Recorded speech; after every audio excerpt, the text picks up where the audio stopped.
Welcome to Sasi media. இன்றைக்கி நள்ளிரவு வீடியோவை தொடங்குறதுக்கு முன்னாடி மக்களே லைக்கை போட்டுருங்க, சப்ஸ்கிரைப் பண்ணாதவங்க சப்ஸ்கிரைப் பண்ணிடுங்க. இன்றைக்கான அப்டேட் என்னென்னா, யார் வீட்டுக்குள்ளே வரா அப்படிங்கிற பார்த்தீங்கன்னா இவர் வராரு. அதாவது நான் கேள்விப்பட்ட நியூஸ் தான் இது. ஒன்று அமித் வராரு, அதுக்கப்புறமேட்டுக்கு இவர் பிரஜன் வராரு, துஷார், இவங்க 3 பேரும் வீட்டுக்குள்ளே வராங்க. இதுதான் இன்றைக்கான அப்டேட். சரி, இன்னும் நிறைய அப்டேட்டுகள் போக போக அப்படி சொல்லிக்கிட்டே வரேன். ஃபஸ்ட்டு எடுத்த உடனே 11 மணிக்கு ஆரம்பித்த உடனே இவங்க திவ்யா சாப்பிட்டுட்டு இருந்தாங்க. சபரி தலையை அமுக்கி விட்டுருந்தார், ரம்யாவுக்கு அனுப்புனார். அதுக்கப்புறமேட்டுக்கு திவ்யாவுக்கு அமுக்கி விட மசாஜ் பண்ண மாதிரி, டே சாப்பிடும்போது பண்ணாதரா ஒரு மாதிரி இருக்கும் அப்படின்ற மாதிரி சொன்னாங்களா. அப்படியே வந்துட்டாப்புல. அப்போ அந்த பக்கம் பார்த்தீங்கன்னா பெட்ரூமில் நம்ம வாட்டர் மிலான் சட்டையை கட்டிட்டு படுத்தார். இங்கே ரம்யா என்ன சொன்னாங்கன்னா, சட்டையெல்லாம் கட்டிட்டு படுக்காதண்ணா ஒரு மாதிரி இருக்கணும்னா, அப்புறம் திவ்யா பிடிச்சிக்கிட்டாங்க.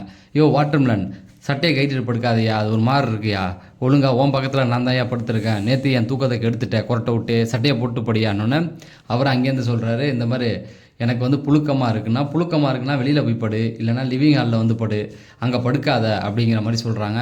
அதே போல் சொல்லியிருக்காருல்ல விஜய் சேதுபதி அண்ணா, ஒழுங்கு மரியாதையாக சட்டையை போட்டு படு அப்படின்னோடனே அதெல்லாம் முடியாது அப்படின்ற மாதிரி அவர் படுத்துட்டாப்புல. படுத்ததுக்கப்புறமேட்டுக்கு இவர் இதுனா எதுக்கு போர்வையை போத்திட்டு தூங்குறா அப்படிங்கிற மாதிரி கேட்டாங்களா. அதுக்கு கெமி சொல்கிறார், அவர் எங்கே போர்வையை உடம்புக்கு போத்திக்கிறாரு, கைக்கு தான் போத்திக்கிட்டு படுத்திருக்காரு அப்படிங்கிற மாதிரி சொன்னாங்க. அந்த பக்கம் திவ்யா, ரம்யா, ஜோலாம் சிரித்தாங்க. இதுக்கப்புறமேட்டுக்கு என்ன சொன்னாங்கன்னா, நான் பார்த்தேன், கெமி சொல்கிறாங்க, நான் பார்த்தேன், வெளியில் போய் பார்த்தேன், தூங்கும்போது கைக்கு மட்டும் அவர் போர்வையை போத்திக்கிட்டு தூங்குறாரு அப்படிங்கிற மாதிரி சொன்னாங்களா. திரும்பவும் சிரிப்பு சத்தங்கள் தான். இதுங்க என்னென்ன பேசிக்குதுங்க பாருங்கள். அதுக்கப்புறமேட்டுக்கு இவர் எவ்வளோ சொல்லியுமே கேட்கலை. நான் இப்படி தான் படுத்திருப்பேன் அப்படின்ற மாதிரி போச்சு. அந்த பக்கம் பார்த்தீங்கன்னா ரம்யாவும் அப்சராவும் வெளியில் நடக்க ஆரம்பித்தாங்க. கட் பண்ணி போட்ட இதுதான் இது. ஒரு 3 தடவை கட் பண்ணி போட்டனால அவங்க பேசுகிறது நிறைய பேருக்கு புரிஞ்சிருக்காது. நிறைய விஷயங்கள் பேசினாலும் அதில் அப்சரா ரம்யா கிட்ட ஒரு விஷயத்த சொல்லியிருக்காங்க. அதாவது ஓப்பனாக சொல்கிறேன், அப்சராவுக்கு சபரி மேலே ஒரு இன்ட்ரெஸ்ட் இருக்குது. அதை தான் அங்கே அவங்க பேசிக்கிட்டாங்க. அதனால் பேர் சொல்லிக்கல, மறைமுகமாக. அது நிறைய பேர் நிறைய இடங்களில் அது அப்பட்டமாகவே தெரிஞ்சுது. இது அதை ரம்யாட்ட சொல்லிட்டாங்க போல், அதே போல் இன்ட்ரெஸ்ட் இருக்குன்னு. ஆனால் அவங்க அந்த இடத்துக்குள்ள பேர் சொல்லிக்கல. என்ன அப்படின்னா, நீ நான் சொன்ன எல்லா விஷயத்தையும் வெளியில் போய் சொல்லிடாதடி, அவர்கிட்ட சொல்லிடாத, அவருக்கு மைண்டில் அது டிஸ்டர்ப் ஆகிட போகுது அப்படிங்கிற மாதிரி அப்சரா சொல்கிறாங்க. நான் இங்கே கேட்க மாட்டேன், ஆனால் வெளியில் போய் கேட்பனே அப்படிங்கிற மாதிரி சொன்னாங்க. ஏச்சி, நான் சொன்ன எல்லாத்தையும் கேட்டுறாத நீ அப்படின்னோடனே, அதாவது உன் நிலைமை எனக்கு புரியுது. அதாவது ஒரு விஷயத்த சொல்கிறோம், சொல்லி அது அவருக்கு பிடிக்காமல் போய் இருக்கிற ஃப்ரெண்ட்ஷிப்பும் போயிடும், நீ பயப்படுறியா அப்படிங்கிற மாதிரி ரம்யா கேட்டாங்க. அவங்க அந்த மாதிரி தான் சொன்னாங்க. அதுக்கப்புறமேட்டுக்கு எப்படியா இருந்தாலும் அவர் போய் வெளியில் போய் இதை பார்ப்பார்ல அப்படின்ற மாதிரி சொல்கிறாங்க. வெளியிலலாம் அதெல்லாம் போய் அவர் பார்க்க வாய்ப்பு கிடையாது. ஏன்னா மிட் நைட்டில் நடந்ததெல்லாம் பார்த்தேன்னு என்னத்துக்கு ஆகுறது, லைவெல்லாம் போயிடும். இதெல்லாம் 1 ஹவர் ஷோவில் காட்ட மாட்டாங்க. நைட்டு நடக்கிறதுல முக்கால்வாசி இது காமிக்க மாட்டாங்க. ஏதோ ஒரு முக்கியமான ஃபைட்டு அப்படின்னா அதை மட்டும் காமிப்பாங்க. இல்லைனா அவங்களுக்கு தேவையான ஒரு விஷயத்தை மட்டுமே காமிச்சிக்கிட்டு இருப்பாங்க. அவங்களுக்கு தேவையான விஷயம் அப்படின்னும்போது இன்றைக்கி ஒரு விஷயம், அரோராவுக்கு கைத்தட்டல் வந்தது இல்லையா. ஆனால் எபிசோடு பார்த்துட்டு வந்தவங்க எனக்கு கரெக்டாக சொன்ன விஷயம் எல்லாருக்குமே கைத்தட்டல் வந்திருக்குது. சபரிக்கு, திவ்யாவுக்கு, இவங்களுக்கெல்லாம் கைத்தட்டல் வந்தது. அதெல்லாம் கட் பண்ணிவிட்டு அரோராவுக்கு வந்த கைத்தட்டலை மட்டுமே போட்டிருக்காங்க அப்படிங்கிறதும், நேற்று கானா வினோத் திவ்யாவை பற்றி ரொம்ப புகழ்ந்து பேசியிருக்காரு, அரங்கம் நிறைந்த கைத்தட்டல் கிடச்சிருக்கு, அதை கட் பண்ணி எடுத்துட்டாங்க அப்படிங்கிறதையும் இங்கே உங்களுக்கு நான் பதிவு பண்ணுறேன். இதெல்லாம் இவனுங்க என்ன பண்ணுறானுங்கன்னா, வீக்கெண்டில் இந்த மாதிரி நிறைய கைத்தட்டலில் கட் பண்ணி ஒருத்தவங்களுக்கு மட்டும் காட்டுறாங்க. அதுதான் வெளியில் போட்டு விஜய் சேதுபதியை விரட்டி அடிக்கிறாங்க, அரோராவையும் அவரையும் சேர்த்து வச்சு. ஆனால் அந்த மாதிரி பேசுகிறது தப்பு தான். ஏன்னா அந்த மனுஷன் வேறு, அவர் லெவல் வேறு. இந்த பொண்ணு துஷார்னு துடிச்சிக்கிட்டு இருக்குது. அடுத்த கான்வர்சேஷனில் அதுதான் போயிட்டு இருந்தது. அதனால் விஜய் சேதுபதியை ஏன் அப்படி போட்டு பேசுகிறீங்க? கமலஹாசனை மாயாவோட சேர்த்து வச்சு பேசுகிறீங்க. அவர் ரேஞ்ச் என்ன, அவர் எப்பேற்பட்டவர், அவரை போய் மாயா கூட இப்போ அரோரா, இவருடைய ரேஞ்சு வேறு. உங்களுக்கு பிடிக்கல அப்படிங்கிறதுக்காக இவ்வளோ தப்பான விஷயத்த தப்பாக சொல்லக்கூடாது அப்படிங்கிறது தான். சரி, அப்சரா அதை தான் சொல்ல நினச்சாங்க, அதுதான் உண்மை. அது இவர் மேலே, சபரி மேலே அவங்களுக்கு ஒரு இன்ட்ரெஸ்ட் இருக்குது. அதை தெரிஞ்சுக்கிட்டாருன்னா ஒருவேளை அவருக்கு பிடிக்கல அப்படின்னா அது அந்த ஃப்ரெண்ட்ஷிப்பும் போயிருமோன்னு பயப்படுறாங்க. அதை தான் திவ்யா எடுத்து சொல்லிகிட்டு இருக்காங்க. ஓகே, எப்படியா இருந்தாலும் திவ்யா அதை திவ்யான்றாங்க, ரம்யா கண்டிப்பாக அதை வெளியில் போய் சொல்லிடுவாங்க. வெளியில் அப்போ ஒரு லவ் கண்டென்ட் கிடைக்குமா அப்படின்னு பார்த்தா பொறுத்து இருந்து தான் பார்க்கணும். அடுத்தது பார்த்தீங்க அப்படின்னா, இந்த பக்கம் பார்த்தா பெட்ரூம்குள்ளே இவங்க போயிட்டாங்க. திவ்யா போயிட்டு, வாட்ரு ஒழுங்காக சட்டையை போட்டு படியா அப்படின்னோன்னா இவர் சொல்கிறாரு, திவ்யா குட்டி, எனக்கு உன் மேலே ரொம்ப லவ் அதிகமாகிட்டே இருக்குது, என்ன பண்ணுறது அப்படிங்கிற மாதிரி கேட்டுட்டு உட்காந்துருக்காரு. ஒழுங்கு மரியாதையே என்னை திவ்யா குட்டின்னு கூப்பிடாத, திவ்யான்னு கூப்பிடு அப்படிங்கிற மாதிரி சொன்னாங்க. இல்லை திவ்யா குட்டி சொல்லு, எனக்கு உன் மேலே லவ் வருதுன்னா எனக்கெல்லாம் வரல, எனக்கு பாய் ஃப்ரெண்ட் இருக்குது அப்படிங்கிற மாதிரி சொல்கிறாங்க. அதுக்கப்புறமேட்டுக்கு இப்படி என்ன குண்டவை தூக்கி போடுற அப்படின்னும் போது, நான் உன்னை விரட்டி விரட்டி லவ் பண்ண போகிறேன், அதாவது நீ செட்டுக்கு போனால் அங்கே வந்துடுவேன், அங்கே வந்து உன்னை லவ் பண்ணுறேன், 7G ரெயின்போ காலனி மாதிரி பண்ணால் என்ன பண்ணுவேன் அப்படின்னா உன்னை கொலை பண்ணிடுவேன் அப்படின்னாங்க. என்ன என்ன திவ்யா குட்டி இப்படிலாம் சொல்கிற அப்படின்னு வாட்டர் மிலன் கேட்க, அதான் நான் சொல்லிட்டேன்ல எனக்கு பாய் ஃப்ரெண்ட் இருக்குண்ணா, அப்புறம் ஏன் இதெல்லாம் பண்ணுற அப்படிங்கிற மாதிரி கேட்டாங்க. உடனே அவர் சொல்கிறாரு, ஏன் எனக்கு உன்னை பிடிச்சிருக்கே, இப்போ அதுக்கு நான் என்ன பண்ணுறது அப்படிங்கிற மாதிரி கேட்டுக்கிட்டு இருந்தாப்புல. அதுக்கப்புறமேட்டுக்கு வியானா இது நீயே சொல்ல மாட்டியா அப்படிங்கிற மாதிரி கேட்ட உடனே வியானா சொன்னாங்க, என்கிட்ட பேசாத, நீ நேற்று எனக்கு சப்போர்ட் பண்ணியா, நீ என்னத்துக்கு நான் சப்போர்ட் பண்ணல, நேற்று எல்லாம் நிற்க வச்சு கேள்வி கேட்டாங்களே, அப்போ நீ எனக்கு ஏதாவது சப்போர்ட் பண்ணியா, எனக்கு தலைவலி வந்துருச்சுமா அப்படிங்கிற மாதிரி சொல்லிட்டு இருந்தார். சரி, கானா வினோத் பணம் எடுத்துகிட்டு போனார்ல, அதில் வந்து எவ்வளவு டேக்ஸ் பிடிப்பாங்க, ரெண்டுத்துக்கும் தனித்தனியாக அப்படின்ற மாதிரி கேட்டாங்க. இல்லை நிறைய பேர் கானா வினோத் வந்து 18 லட்சம் எடுத்துகிட்டு போயிட்டார் அப்படிங்கிற மாதிரி சொல்கிறீங்க இல்லையா, அவங்களுக்கு ஒரு கூடுதல் தகவல். அவருக்கு வந்து பர் டே நந்தினின்னு ஒருத்தவங்க 3 நாளில் போனாங்கல்ல, அவங்களுக்கு வந்து 20,000 சம்பளம் பேசப்பட்டிருக்கு. கானா வினோத்துக்கு குறைஞ்சது 40க்கு மேலே அப்படிங்கிற மாதிரி சொல்கிறாங்க, 40 தாண்டி தான் பேசப்பட்டிருக்கு. எப்படி பார்த்தாலும் அவருக்கு ஒரு 50 லட்சம் கிடச்சிருச்சு, அவருடைய சம்பளம் வீட்டுக்குள்ளே இருந்தது 90 நாளைக்கு ப்ளஸ் இந்த 18 லட்சம் டேக்ஸ் எல்லாம் போக அப்படிங்கிறது தான். அவர் கேட்டதுக்கு வியானா என்ன சொல்லிட்டாங்கன்னா, எனக்கு எதுவுமே தெரியாது, இனிமேல் இந்த வீட்டுக்குள்ளே நான் எதுவுமே பேச போகிறதில்ல அப்படின்னு. நீ பேசாமல் இருக்கிறது தான் உனக்கு நல்லது. ஆனால் இன்றைக்கி விஜய் சேதுபதி ஏதோ ஒரு விதத்தில் அந்த குறுப்பணம் போட்டது கூட அரோரா மேலே உள்ள தப்பை நிரூபிக்கிறதுக்கு தானே தவிர, இவருங்க சபரிக்கு நியாயம் பேசணும் அப்படிங்கிறதெல்லாம் அவருக்கு கிடையாது. எல்லாமே அப்படி தான், அரோராவை சப்போர்ட் பண்ணி தான். அதுக்காக அவங்க டைட்டில் வின்னர் கொடுத்துருவாங்களான்னு கேட்டால் கண்டிப்பாக கிடையாது. ஏன்னு சொல்கிறேன், ஒவ்வொரு சீசன்லையும் இது நடக்கும், அதை வந்து அடுத்தடுத்து போகும்போது சொல்கிறேன். சரி, இப்போ வியானா என்ன சொல்கிறாங்க, இனிமேல் நான் பேசவே போகிறது இல்லைன்னா பொங்கல் செலிப்ரேஷன்லாம் வருது வியானா குட்டி, என்ன பண்ணுறதுன்னு அவர் கேட்டார். அது வந்தால் வந்துட்டு போட்டோம் அப்படிங்கிற மாதிரி போச்சு. இந்த பக்கம் பெட்ரூம் போனீங்கன்னா விக்ரம் ப்ளஸ் சபரி, அடுத்தது வந்து அரோரா, இவங்க 3 பேருடைய கான்வர்சேஷன் போச்சு. இந்த கான்வர்சேஷனில் என்னென்னா, நாளைக்கு யார் வர போகிறா அப்படின்றது, அவங்க அரோரா தான் துஷார் வருவார் அந்த இதுலேயே இருந்தாங்களா. அப்போ இவங்க 3 பேரும் ஒரு பிளான் போடுறாங்க, இனிமேல் நம்மளை வந்து எவனாவது நெகட்டிவாக பேசினா நம்ம இன்விசிபிள் ஆயிடுவோம், யாரோ ஏதோ பேசுகிற மாதிரி அவங்க பேசுகிறத கண்டுக்காமல் நம்ம பாட்டுக்கு வேறு ஏதாவது பேசலாம். இப்போ உதாரணத்துக்கு இப்போ நீங்களே என்கிட்ட ஏதாவது பேசுனீங்கன்னா நான் உங்களை கண்டுக்காமல் வேறு ஏதாவது பேசலாம் அப்படிங்கிற மாதிரி ஒரு பிளான் எடுத்திருக்காங்க. அது துஷாராகவே இருந்தாலும் சரி அப்படின்னு சொல்லியிருக்காங்க. அதுக்கப்புறமேட்டுக்கு வந்து இவர் விக்ரம் சொல்கிறாரு, சுபிக்ஷாவாக இருக்கட்டும் கனியாக இருக்கட்டும் ரொம்ப பயந்து போயிருக்காரு. ஆனால் சுபிக்ஷா நல்ல விதமாக சொல்லியிருக்காங்க, அவரால் என் கேம் கடலை அப்படிங்கிற மாதிரி சொல்லியிருக்காங்க. அதுதான் உண்மை, யாரும் யாருடைய கேமையும் கெடுக்க முடியாது. அப்படி நம்ம ஒன்று பண்ணால் நம்ம மேலே தான் தப்பு, உண்மை அதானே. இப்போ கானா வினோத் விஷயத்திலேயே விஜய் சேதுபதி என்ன சொல்ல வராருன்னா, அதாவது இவங்க போய் வந்து அவர் ஒயிட் வாஷ் பண்ணலை அப்படிங்கிறதையும் சொல்லிவிட்டு எடுத்தது அவருடைய சுய விருப்பம் தானே. கானா வினோத்துக்கு இருந்த ஒரு பயம் வந்து இவங்க அரோரா சொல்லிட்டனாலே எடுக்கலை, அவர் எடுத்ததுக்கான ஒரு பயம் வந்து ரன்னர் ஆக்கிடுவாங்களோ, விக்ரமன் ரன்னர் தானே, சாண்டி ரன்னர் தானே, அந்த மாதிரி நம்மளையும் கொண்டு வந்துடுவாங்களோ, அவருக்கு தெரியும் நமக்கு ஓட்டு இருக்குன்னு. அதான் சொல்லிட்டாரு விஜய் சேதுபதி, குழு கொடுத்தாரு தெளிவாக, உன் சிம்மாசனத்தை எவனாலும் தூக்க முடியாதுன்னு. அதுக்கு மேலே என்ன சொல்ல முடியும், ஒரு ஹோஸ்ட் நின்றுட்டு உன் சிம்மாசனத்தை எவனும் தூக்க முடியாதுறான்னு முதல் வாரம் சொல்லியிருக்காரு இல்லையா. சேனல் தரப்பில் ஒரு சில விஷயங்கள், ஒரு சில அரசியல் பஞ்சாயத்து இருக்கிறத அதை நினச்சி அவர் பயந்துருக்கார், அவ்வளோதான். அதை தான் வந்து அங்கே அதுதான் வந்து இந்த விஷயத்தில் நடந்தது. சரி, இன்விசிபிள் ஆயிடுவோம், நம்ம யாரையும் கண்டுக்க வேண்டாம் அப்படிங்கிற மாதிரி எடுத்துக்கிட்டாங்க. அப்போ ஒரு ட்ரைனிங் எடுத்து பார்க்கலாம் அப்படின்ற மாதிரி இவரை திட்ட சொன்னாங்க. யாரை, நம்ம பிரவீன் படுத்திருந்தார், சபரி திட்டு அப்படின்ற மாதிரி, அதாவது நீ திட்டு நாங்கள் இன்விசிபிள் ஆன மாதிரி பேசுகிறோம் அப்படின்னு. அவன் வந்து 7x9 அவனுக்கு போடல. அப்போ சபரி புரிஞ்சுக்கிட்டாப்புல, சரி விஜய் சேதுபதி கொடுத்த ரோஸ்ட் ஒர்க் ஆகுது போல் அப்படின்னு நினச்சிக்கிட்டு, நான் அதை விட்றா, அதை மறந்துடுறா, விட்டுறா அப்படிங்கிற மாதிரி சொன்னாங்களா. அதுக்கப்புறமேட்டுக்கு அரோரா இவங்கெல்லாம் வந்து அதுக்கு ஒரு ட்ரைனிங் மாதிரி எடுத்து பார்த்துட்டா. அப்புறம் சொன்னாங்க, அவன் வந்தால் துஷார் வந்துட்டா நான் எங்களெல்லாம் இன்விசிபிள் ஆக்கிடுவீங்க, நீங்கள் 2 பேரும் தனியாக சுற்றுவீங்க அப்படின்னு. அதுதான் நிசந்தரமான உண்மை. ஏன்னா துஷாரை இவ்வளோ நாள் அனுப்பாமல் இருந்ததுக்கான மிக முக்கிய காரணம், அவர் போன வாரமே வந்திருந்தார்னா. ஏன்னா நல்லா பார்த்தீங்கன்னா ஃபஸ்ட்டு 3 வாரத்தில், அந்த 4 வாரத்தில் போனவங்கள தான் இப்போ அனுப்பியிருக்காங்க. அந்தபடி பார்த்தா துஷாரெல்லாம் முதல்ல வந்திருக்கணும். ஏன் அனுப்பலை அப்படின்னு பார்த்தீங்கன்னா, துஷார் வந்தால் அரோராவுடைய கேம் வந்து பாதிப்புக்குள்ளாயிரும், அதனால தான் டீம் வந்து அதை பண்ணியிருக்காங்க, ரைட்டா. துஷார் உள்ளே வந்துட்டாருன்னா அரோராவுடைய கேம் வந்து பாதிக்கும், அவங்க துஷார்னு சுற்ற ஆரம்பிச்சிருவாங்க அப்படிங்கிறதுக்காக தான் அவனுக்கு பிளான் போட்டு இதெல்லாம் பண்ணுறானுங்க. ஆனால் நல்லா பண்ணுறானுங்க, பார்க்கலாம். இது நான் வந்து நிறைய வீடியோவில் இது வந்து சொல்லியிருக்கேன். எத்தனை பேர் கேட்டிங்கன்னு தெரியல. ஒவ்வொரு சீசன்லேயும் இந்த பிரச்சனை வரும். அதாவது ஒருத்தவங்கள சேனல் ரொம்ப ஹையாக தூக்குவாங்க. 2வது சீசனில் வந்து ஐஸ்வர்யா தத்தாவை தூக்கியிருப்பாங்க. அது ஃபுல்லாக பார்த்தவங்களுக்கு, பிக் பாஸ் ஃபுல்லாக பார்த்தவங்களுக்கு இது புரியும். அதுக்கப்புறமேட்டுக்கு வந்து 7வது சீசனில் கமல் சார் மாயாவை தூக்கிட்டு நின்றுருப்பார். கரெக்டாக. அதுக்கப்புறம் 6வது சீசனில் வந்து விக்ரமை தூக்கிட்டு நின்றுருப்பார். இப்படி ஒவ்வொரு சீசன்லேயும் ஒருத்தவங்கள இது பண்ணுவாங்க. அது வந்து அவங்கள ஜெயிக்க வைக்கிறதுக்கான பிளான் கிடையாது, நம்மளை பேச வைக்கிறதுக்கான ஒரு பிளான். நம்மளை வந்து பேச வைப்பாங்க.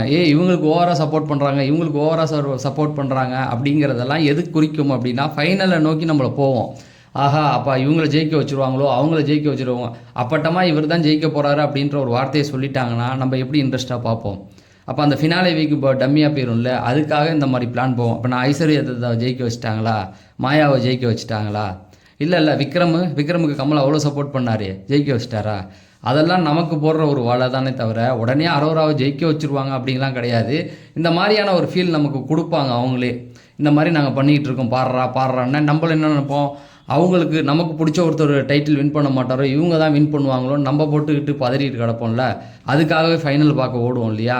இது ஒரு பேசும் பொருள் ஆனாவே அது அவங்களுக்கு சக்ஸஸ் தான். நீங்கள் நெகட்டிவாக பேசுங்க, பாசிட்டிவாக பேசுங்க, ஏதோ ஒரு விதத்தில் பேசுகிறீங்க இல்லையா, அது அவங்களுக்கு சக்ஸஸ் தான். அதுதான் இங்கே நடக்க போகுதே தவிர, அரோராவுக்கு ஓட்டு இருந்தால் ஜெயிக்கட்டும், அவ்வளோதான். ஓட்டிங் இருக்குல்ல, அடுத்த வாரம் தெரிஞ்சிடும் இல்லையா யார் என்னென்ன பொசிஷனில் இருக்காங்கன்னு.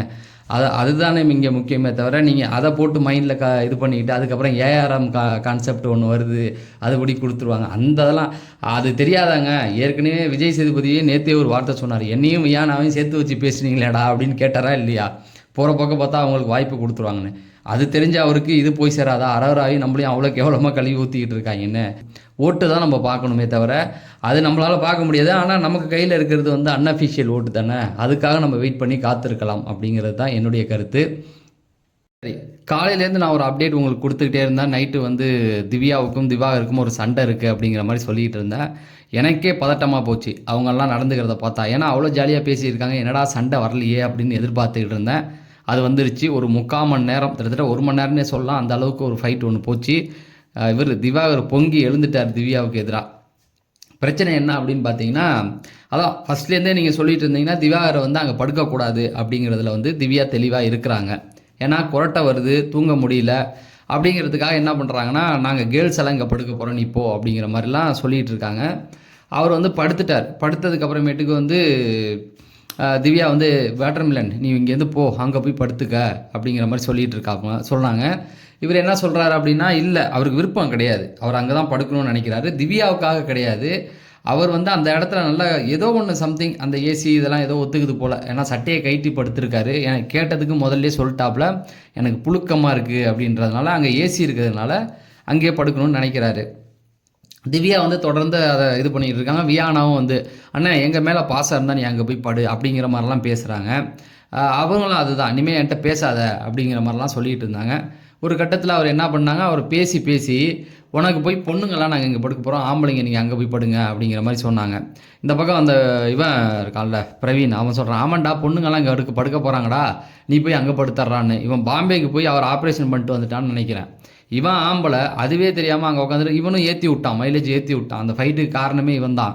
இவன் வந்து அந்த முதல்ல பார்த்த அந்த வேலையை திவாகருக்கும் வினோத்துக்கும் மூட்டி விட்டுட்டு இருந்தது வேலையே இவன் தான் ஃபஸ்ட்டு பார்த்துக்கிட்டு இருந்தான்.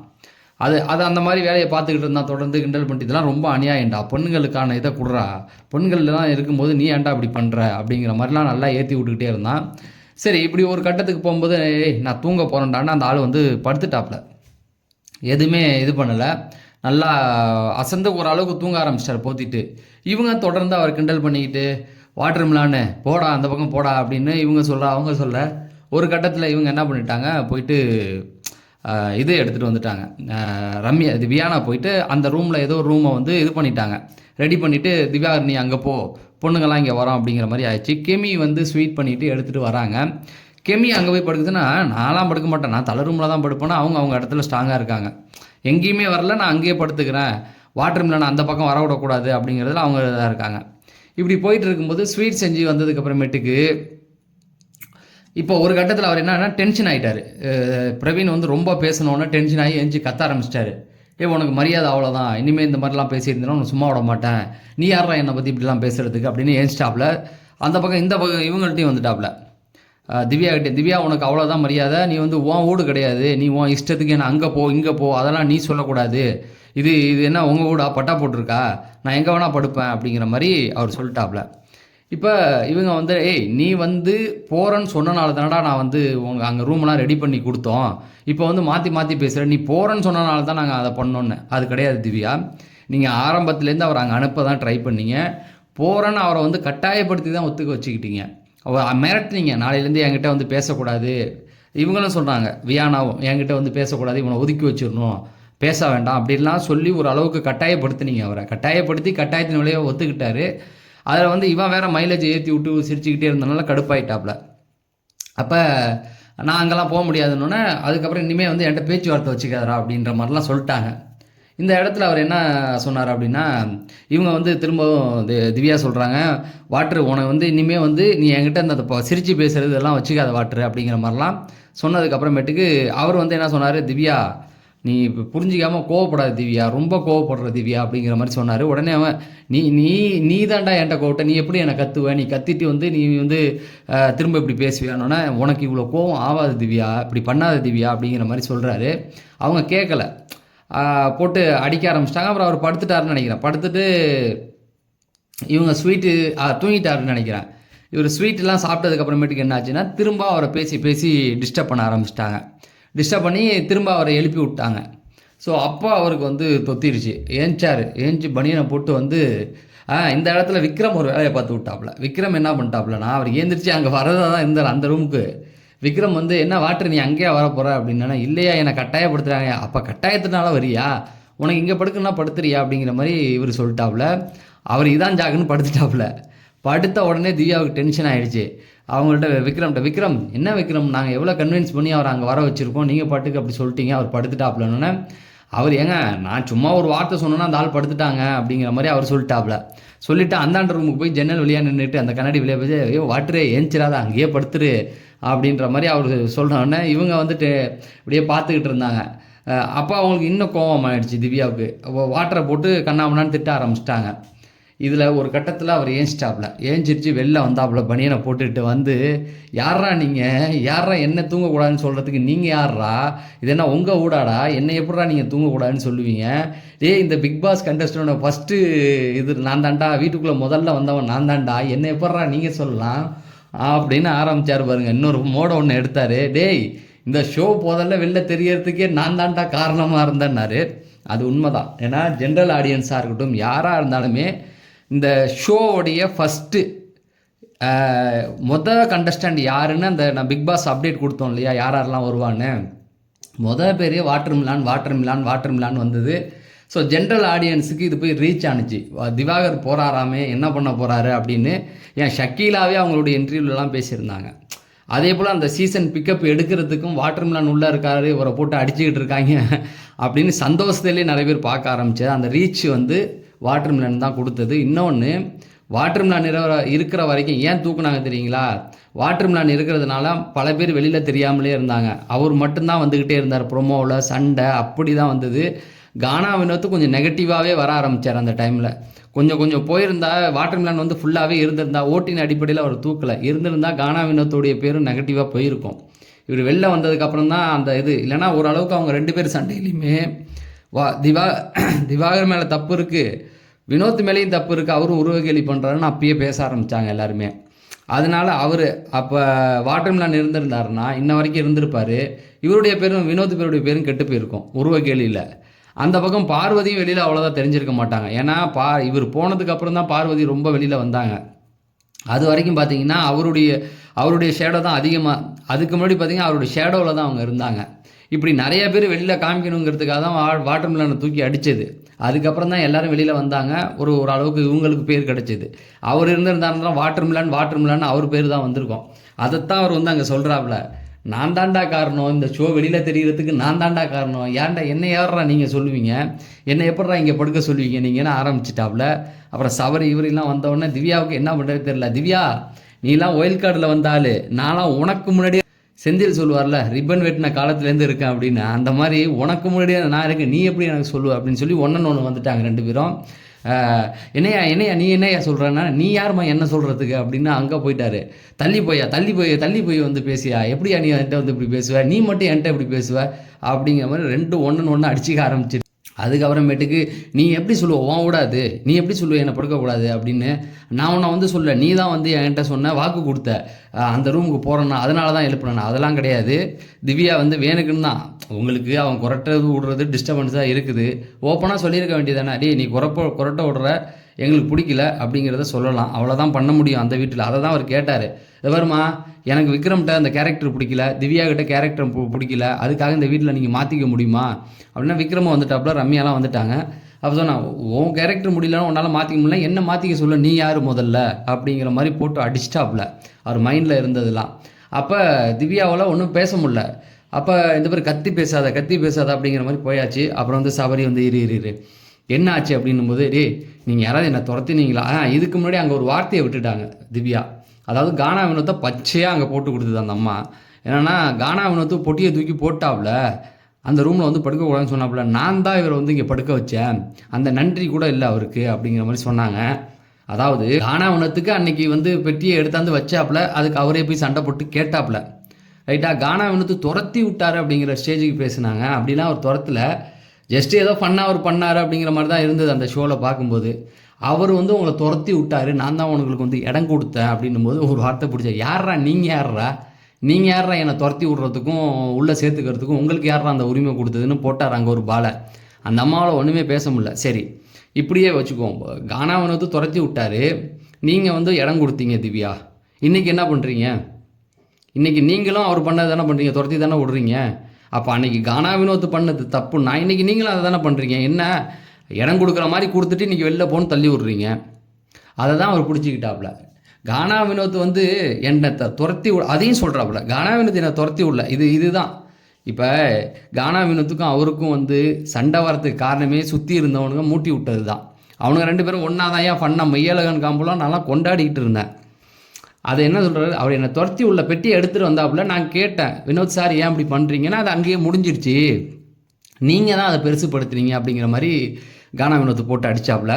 அதாவது அவர் துரத்தி விட்டார் அப்படிங்கிற மாதிரி தான் அவங்க சொன்னாங்க. அதாவது நேற்று தான் அந்த மனுஷன் அந்த அம்மாவை போட்டு புகழ்ந்துருக்காரு. அந்த அம்மா இன்றைக்கி வந்து பச்சையாக அவரை மாட்டி விட்டுக்கிட்டு இருக்கு.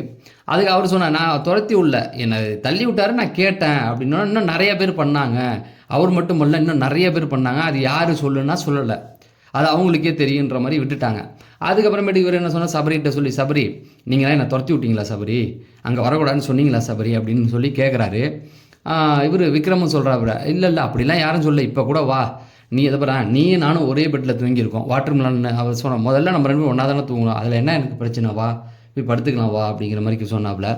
அதுக்கு சபரி சொன்னார், ஏய் உனக்கு இங்கே படுக்க விருப்பம் இல்லையா, அங்கே வா, எங்களோட பேசிட்டு ஜாலியாக ஃபன் பண்ணிட்டு தூங்கலாம் அப்படிங்கிற மாதிரி அவர் சொன்னார். உடனே வந்து அந்த பொண்ணு சொல்லுதுப்பா, நீங்களாம் என்னை துரத்தி விட்டீங்க, என்னை இடம் கொடுக்கலன்னு, ஏதோ அந்த பொண்ணு தான் என்னை பாவப்பட்டு இடம் கொடுத்த மாதிரி பேசுது. இவங்க யார் சபரி?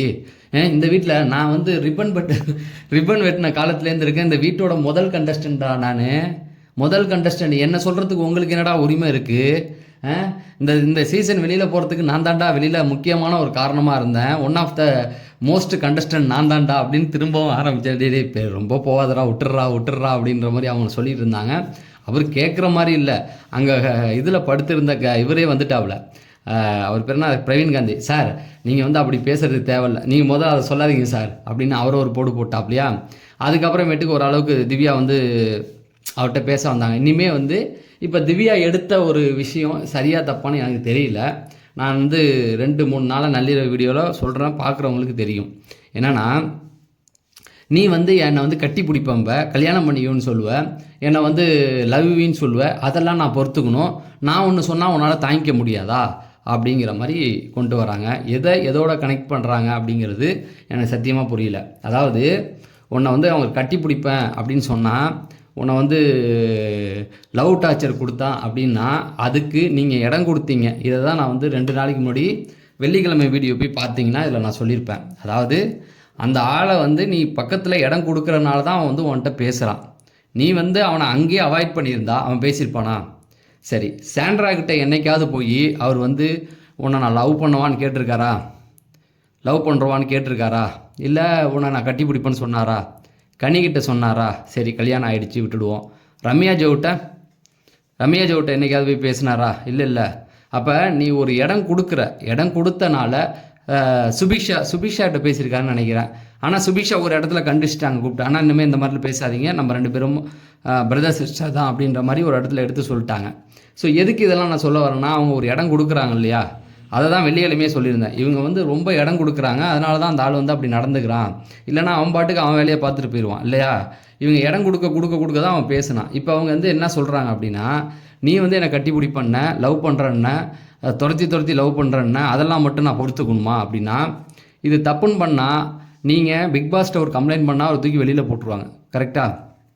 ஏன்னா இங்கே பெண்களுக்கான பாதுகாப்பு ரொம்ப முக்கியம் அப்படிங்கிறது தான் அந்த வீட்டோடைய மெயினான ரூல். அவன் அந்த ஆள் இப்போ அப்படி பேசினா, பிக் பாஸ் என்கிட்ட அவன் அந்த மாதிரி தப்பாக நடந்துக்கிறான், ஒன்று கண்டிங்க அப்படின்னு சொல்லியிருந்தா பிக் பாஸ் கூப்பிட்டு கண்டிப்பார்.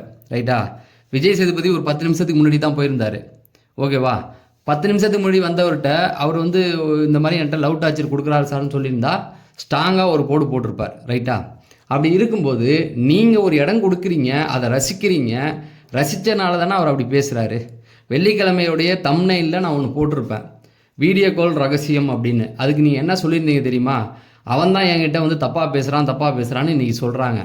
நீங்கள் என்ன பேசுகிறீங்கன்னா, பாஸ்போர்ட் எடு, தாய்லாந்து போவோம்.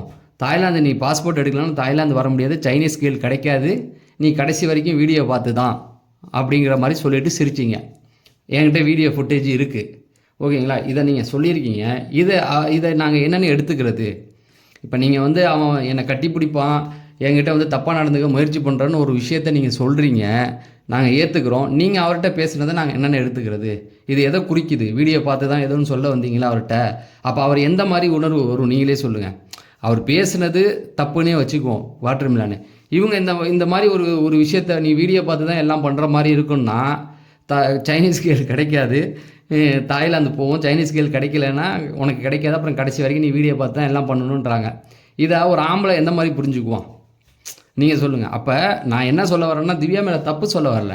இங்கே ஒரு சண்டை போகுது, இந்த சண்டையில் நீங்கள் சம்மந்தம் இல்லாமல் ஒரு விஷயத்தை எடுத்து என்கிட்ட தப்பாக நடந்துக்க முயற்சி பண்ணுன்ற ஒரு வார்த்தையை சொல்கிறீங்கன்னா, நீங்கள் அவனுக்கு இடம் கொடுத்துருக்கீங்கன்னு தானே அர்த்தம்.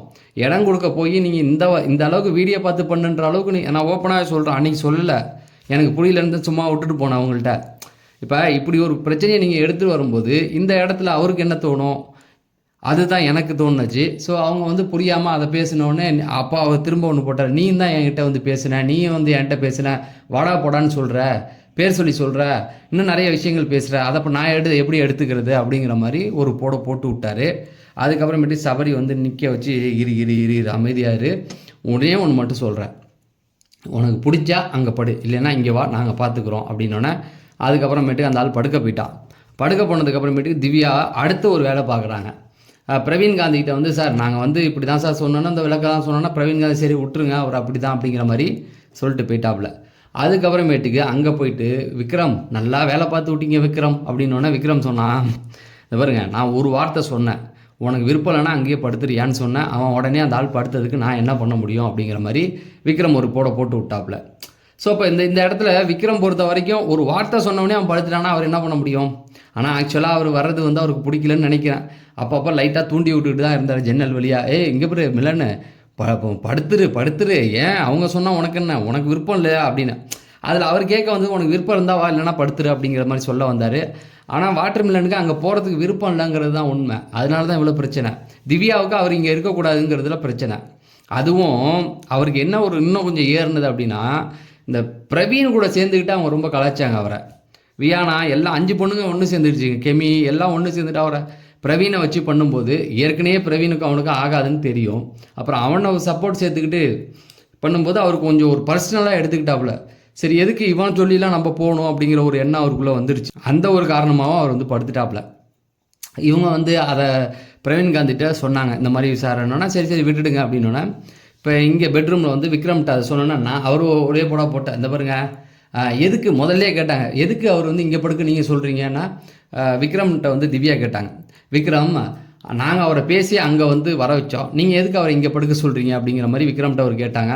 விக்ரம் வழக்கமாக ஒரு பதில் கொடுப்பான் தெரியுமா, அவர் இங்கே தூங்குறது எனக்கு ரொம்ப பிடிக்குங்க, அதனால தான் அவர் அங்கே படுக்க சொன்னோன்னு ஒரே போட்டார்ல, அது பேச தெரியல, நல்லா பண்ணுறீங்கன்ட்டு. அதுக்கப்புறமேட்டுக்கு ரம்யா கிட்டேயும் இவங்ககிட்டையும் போனாங்க. அரோரா டீம், அரோரா இனிமேல் வந்து வாட்டர்மிலன் வந்து உங்கள்கிட்ட இது பேசினான்னா லவ் கண்டென்ட் மாதிரி ஏதாவது ஒன்று பேசினானா இடம் கொடுக்காதீங்க, அதாவது அலோவ் பண்ணாதீங்க, நார்மலாக பேசினா பேசுங்க, லவ் ஏதாவது சொன்னான்னா நீங்கள் கேட்கக்கூடாது அப்படிங்கிற மாதிரி ரூல் போடுறாங்க. நீங்கள் யார் அதை அவங்கள்ட்ட சொல்கிறதுக்கு? அரோராவுக்கு தெரியாதா யார் கூட எப்படி பழகணும்னு? 2 நாளைக்கு முன்னாடி நீங்கள் இந்த விஷயத்தை பேசுகிறீங்க, யாராவது வந்து திவ்யா அவரை அலோவ் பண்ணாதீங்க, கொஞ்சம் எட்டியே வைங்க அப்படின்னு உங்களுக்கு அட்வைஸ் சொன்னால் நீங்கள் கேட்டிருப்பீங்களா?